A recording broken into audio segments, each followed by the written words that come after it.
Primer nocturno. Del profeta Jeremías.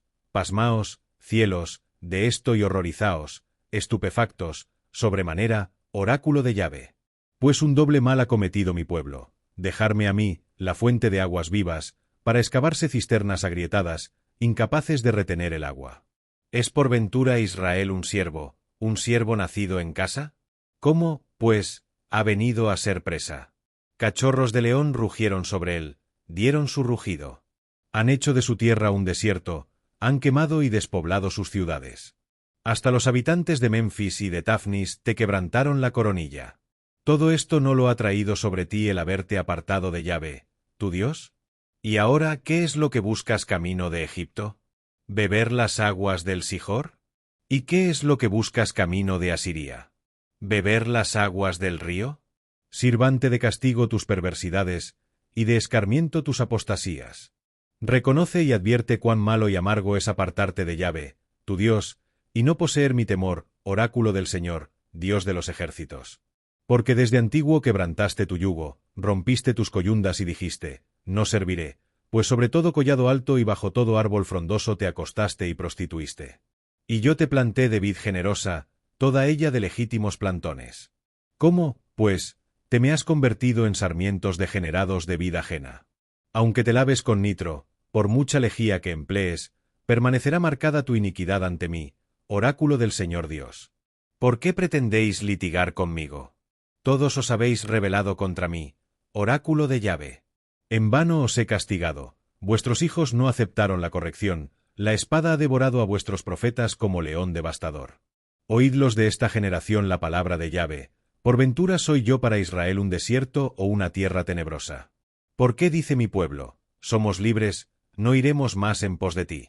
¿Se olvida por ventura la doncella de sus galas, y de su ceñidor la esposa?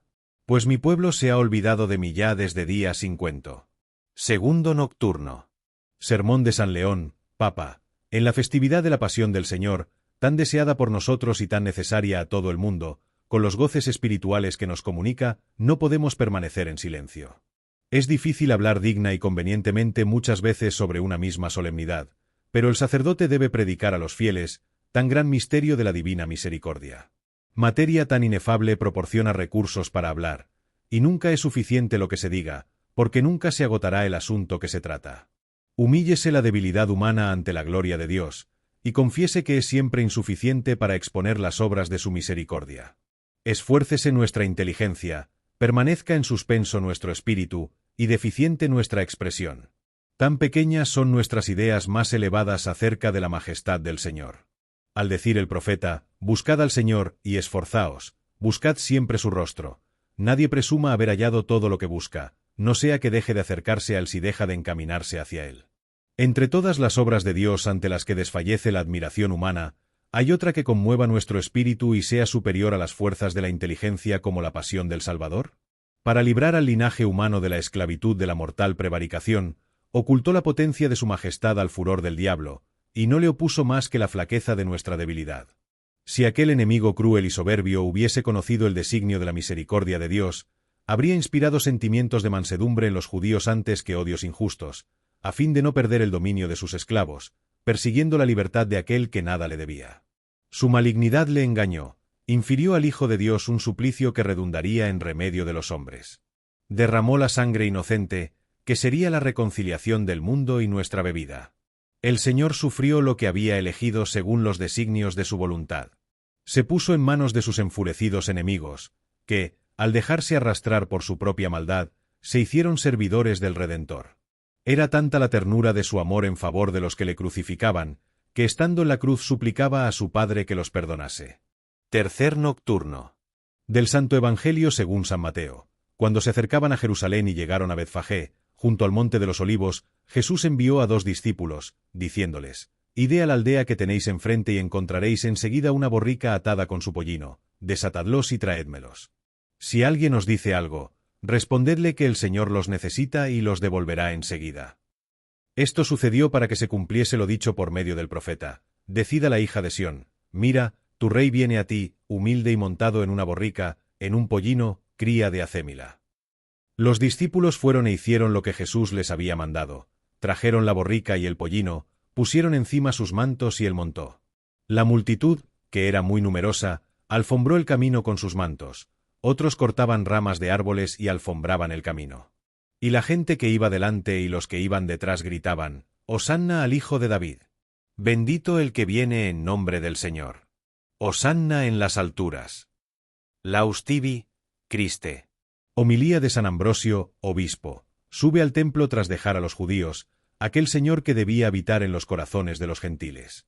El verdadero templo es aquel en el cual el Señor es adorado en espíritu, que está constituido por el encadenamiento de las verdades de la fe. El Señor abandona a los que le odiaban, y escoge a los que debían amarle. Sube al monte de los olivos, para plantar con su virtud divina estos noveles retoños de olivo que tienen por madre la Jerusalén espiritual. En este monte está él, celeste agricultor, para que cuantos se hayan plantados en la casa de Dios, puedan decir, yo soy como olivo fructífero que está en la casa del Señor. Aquel monte significa a Cristo. ¿Quién, sino Él, producirá tales olivos que no se doblegan bajo la abundancia de los frutos, sino que demuestran su fecundidad comunicando a las naciones la gracia del Espíritu Santo? Él es aquel por quien subimos y hacia quien subimos. Es el camino, es la puerta que se abre y quien la abre, donde llaman los que quieren entrar, y el Dios a quien adoran los que merecen entrar. Estaba Jesús en un pueblo, y había allí un pollino atado junto a su madre, y sólo podía ser desatado por orden del Señor. Lo desata un apóstol. Tales son los actos, tal la vida, tal la gracia. Sed vosotros tales que libréis a los ligados. Consideremos quienes, convencidos de pecado, fueron arrojados del paraíso a un lugar vulgar, comparable a ese pueblo. Ved cómo la vida llama a los que la muerte había desterrado. Leemos en Saint Mateo que el Hijo de Dios envió a que desatasen el pollino y el asna. Como ambos sexos habían sido arrojados del paraíso, quiso dar a entender, por estos dos animales, que venía a llamar a ambos sexos. El asna significaba a Eva culpable, y el pollino, el pueblo gentil. Por esto se sentó el Salvador sobre el pollino, hijo del asna. Antes de Cristo nadie había llamado los pueblos gentiles a la Iglesia. Leemos en Saint Marcos, sobre el cual ningún hombre se había aún sentado.